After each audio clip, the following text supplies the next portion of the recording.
தாய் தமிழ் உறவுகளுக்கு வணக்கம். காரைக்குடியில் 1000 கோடி ரூபாய் பணப்பட்டுவாடா என்ற தலைப்பில் இந்த காணொளியை காண்கிறோம்.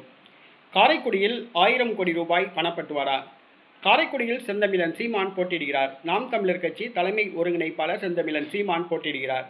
கடந்த 16 ஆண்டுகளுக்காக தமிழர்களுக்காக, தமிழ் மக்களுக்காக, தமிழ் இனத்துக்காக, தமிழர் நிலத்துக்காக, தமிழ் பண்பாட்டுக்காக, தமிழ் கலாச்சாரத்துக்காக, இயற்கைக்காக, மலைகளுக்காக, மரங்களுக்காக, மனிதர்களுக்காக, ஆடு மாடுகளுக்காக, சுற்றுச்சூழலுக்காக குரல் கொடுத்து வருகிறார்.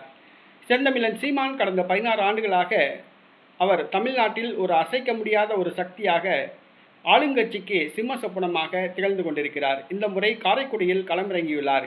காரைக்குடியில் களமிறங்கியுள்ள சீமானை தோற்கடிக்க வேண்டும் என்பதற்காக எதிர்க்கட்சிகள் ஒருங்கிணைந்து 1000 கோடி ரூபாய் வாக்காளர்களுக்கு பணப்பட்டுவாடா செய்துள்ளன.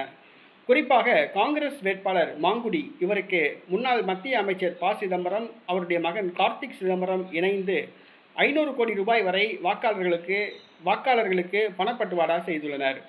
அம்மா மக்கள் முன்னேற்ற கழக அதிமுக கூட்டணி வேட்பாளர் தேர்போகி அவர்கள் 300 கோடி ரூபாய் வரை பணப்பட்டுவாடா செய்துள்ளார். தமிழக வெற்றி கழக வேட்பாளர் மருத்துவர் பிரபு, அவரும் கோடிக்கணக்கான ரூபாயை வாக்காளர்களுக்கு பணப்பட்டுவாடா செய்துள்ளார். காரைக்குடி தொகுதியில் வாக்காளர்களுக்கு 1000 கோடி ரூபாய் பணப்பட்டுவாடா செய்துள்ளனர். செந்தமிழன் சீமானை தோற்கடிக்க வேண்டும் என்பதற்காக திட்டமிட்டு இந்த பணப்பட்டுவாடா செய்துள்ளனர். பறக்கும் படை ஒரு கேலிக்கூத்தான ஒரு படையாக உள்ளது. பறக்கும் படையோ, இந்திய தேர்தல் ஆணையமோ, காவல்துறையோ இந்த பணப்பட்டுவாடாவை தடுத்து நிறுத்தவில்லை. இது வேதனையான விஷயம்.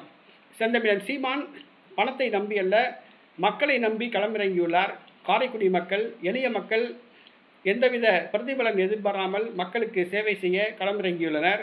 தங்களுடைய சொந்த பணத்தை போட்டு தேர்தல் பிரச்சாரத்தில் களமிறங்கியுள்ளனர்.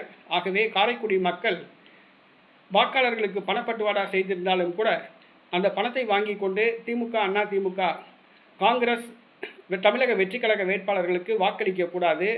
நீங்கள் அந்த வேட்பாளர்களுக்கு வாக்களித்தீர்கள் என்று சொன்னால் உங்களுடைய வருங்கால சந்ததிக்கு விஷம் வச்சு கொண்டுட்டீங்கன்னு அர்த்தம். ஆகவே செந்தமிழன் சீமான் அவர்களுக்கு விவசாய சின்னத்தில் காரைக்குடி மக்கள் வாக்களித்து வெற்றி பெற செய்ய வேண்டும். அவரை தமிழக சட்டசபைக்கு அனுப்ப வேண்டும்.